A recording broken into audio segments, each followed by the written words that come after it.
ಹಣ ಬಂದಿದೆ. ಮಾರ್ಚ್ 31 ಅನ್ನೋದ್ರಿಂದ ಹೊಸ ವರ್ಷ ಪ್ರಾರಂಭ ಆಯಿತು.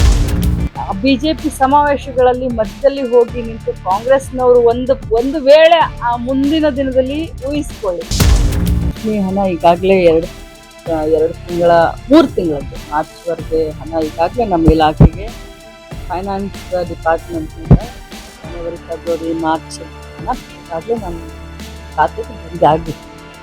ಇನ್ನೇನು ನಾವು ಅವ್ರಿಗೆ ಹಾಕ್ಬೇಕು.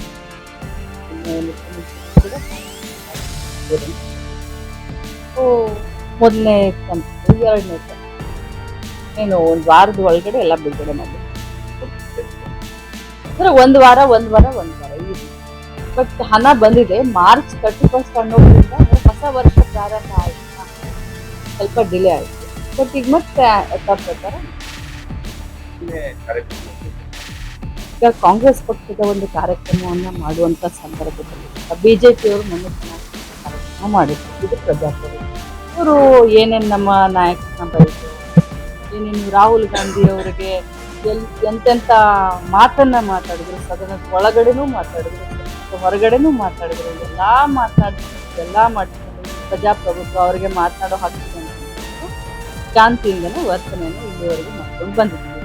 ಅತಿರೇಕಕ್ಕೆ ಹೋಗಿ ಮಾಧ್ಯಮದವರು ತಾವು ಕೂಡ ನೋಡಿದ್ರು. ನಮ್ಮ ಕಾರ್ಯಕ್ರಮವನ್ನ ಸುಮಾರು 25 ಸಾವಿರ ಜನ ಕಾರ್ಯಕರ್ತರು ಇಡೀ ಜಿಲ್ಲೆ, ಇಡೀ ವಿಭಾಗ ಮಟ್ಟದ ಕಾರ್ಯಕ್ರಮ ಮಾಡುವಂಥದ್ದು ಮಧ್ಯದಲ್ಲಿ ಬಂದು ನಿಂತು ಆ ಮಟ್ಟಕ್ಕೆ ಮಾಡ್ತಾರೆ ಅಂತ.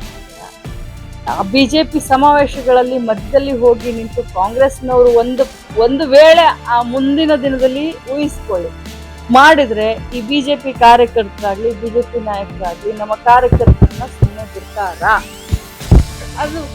ಬಿಡ್ತಾರಾ? ಮುಂದೆ ಇದಕ್ಕೆ ನೀವೇ ಸಾಕ್ಷಿ ಆಗ್ತಿರಲ್ಲ. ಇವತ್ತಿಲ್ಲ ನಾಳೆ ಈ ರೀತಿ ಎಲ್ಲೋ ಒಂದು ಘಟನೆ ನಡೆಯುತ್ತೆ ಅಂತಾನೆ ಇಟ್ಕೊಳ್ಳಿ. ಯಾಕಂದ್ರೆ ನಮ್ಮ ಕಾರ್ಯಕರ್ತರನ್ನು ಸುಮ್ಮನೆ ಇಟ್ಕೊಳ್ಳೋದಿಲ್ಲ. ನಮ್ಮ ಕಾರ್ಯಕರ್ತರಿಗೂ ಆ ರೋಷ, ದ್ವೇಷ, ಆವೇಶ, ಅಭಿಮಾನ, ಪಕ್ಷದ ಬಗ್ಗೆನ ಕಾಳಜಿ ಎಲ್ಲ ಇರುತ್ತೆ. ಸಿದ್ದರಾಮಯ್ಯನವರ ಅಭಿಮಾನಿಗಳು ಇಡೀ ರಾಜ್ಯಾದ್ಯಂತ ಮೂಲೆ ಮೂಲೆಯಲ್ಲಿ ಇದ್ದಾರೆ. ನಮ್ಮ ಮುಖ್ಯಮಂತ್ರಿಗಳು ಮಾತನಾಡಬೇಕಾದ್ರೆ ಈ ರೀತಿ ಕಪ್ಪು ಬಾವುಟವನ್ನು ಹಾರಿಸಿದ್ರು ಅಂತ ಹೇಳಿ ನಾಳೆ ತಮ್ಮ ಲೀಡರ್ಗಳು ಮಾತನಾಡಬೇಕಾದ್ರೆ ವೀರಾವೇಶವಾಗಿನೇ ತಮ್ಮ ಸಮಾವೇಶಗಳಲ್ಲಿ ಮಧ್ಯದಲ್ಲಿ ಬಂದು ನಿಂತು ಮಾಡೋದು ಖಂಡಿತವಾಗ್ಲು ಇವತ್ತು ನೀವು ಮಾಡಿದ್ದೀರಾ, ನೀವು ಹಾಕೊಟ್ಟಿದ್ದೀರಾ ಇದನ್ನ ಪ್ರಕಾರ. ನಾಳೆ ನಮ್ಮವ್ರು ಬಂದು ಮಧ್ಯದಲ್ಲಿ ನಿಂತು ಮಾಡ್ತಾರೆ, ಅದನ್ನ ನೀವು ಸಹಿಸ್ಕೊಳ್ತೀರಾ? ಸೊ ಇದು ಪರ ವಿರೋಧ ಚರ್ಚೆ ಆಮೇಲೆ, ಬಟ್ ಇದು ಸರಿನಾ? ನಾನು ಅದು ಇಷ್ಟೇ ಹೇಳಲಿಕ್ಕೆ ಬಯಸ್ತೀನಿ. ಅಧಿಕಾರಿ ಮೇಲೆ ಕೈ ಮಾಡಿದ್ದು ಆ ಕ್ಷಣದಲ್ಲಿ ನಾನು ಅದನ್ನ ಸಮರ್ಥನೆ ಖಂಡಿತವಾಗ್ಲೂ ಅವರು ನಮ್ಮ ಹಿರಿಯ ಮುಖ್ಯಮಂತ್ರಿಗಳು, ಅವ್ರಿಗೆ ಗೊತ್ತು ಯಾವತ್ತೂ ಕೂಡ ಆ ಕ್ಷಣದಲ್ಲಿ ಆ ರೀತಿ ಆಗಿರೋದು ಮುಖ್ಯಮಂತ್ರಿ. ಆದರೆ ಅಧಿಕಾರಿಗಳನ್ನಾಗಲಿ ಅಥವಾ ಅವ್ರಿಗೆ ಕೊಡುವಂಥ ಗೌರವವಾಗಲಿ ಯಾವತ್ತೂ ಕೂಡ ತಮ್ಮ ಚೌಕಟ್ಟಿನಲ್ಲಿ ಸಿದ್ದರಾಮಯ್ಯ ಸಾಹೇಬರು ಇಲ್ಲೇ ಇರ್ತಾರೆ. ಆ ಕ್ಷಣದಲ್ಲಿ ಅಂತಂದ್ರೆ ಆ ಒಂದು ಸಂದರ್ಭದಲ್ಲಿ ಯಾವ ರೀತಿ ಘಟನೆ ನಡೀತು ಅನ್ನೋದನ್ನ ತಾವೆಲ್ಲರೂ ನೋಡಿದ್ದೀವಿ. ಆ ಸಂದರ್ಭದಲ್ಲಿ ಅದು ಆಗಿರೋದ್ರಿಂದ ಆ ಅಚಾತುರ್ಯ ನಡೆದು ಹೋಗಿದೆ. ಇದರ ಅರ್ಥ ಸಿದ್ದರಾಮಯ್ಯನವರು ಅದೇ ರೀತಿ ಇದ್ದಾರೆ ಅಂತ.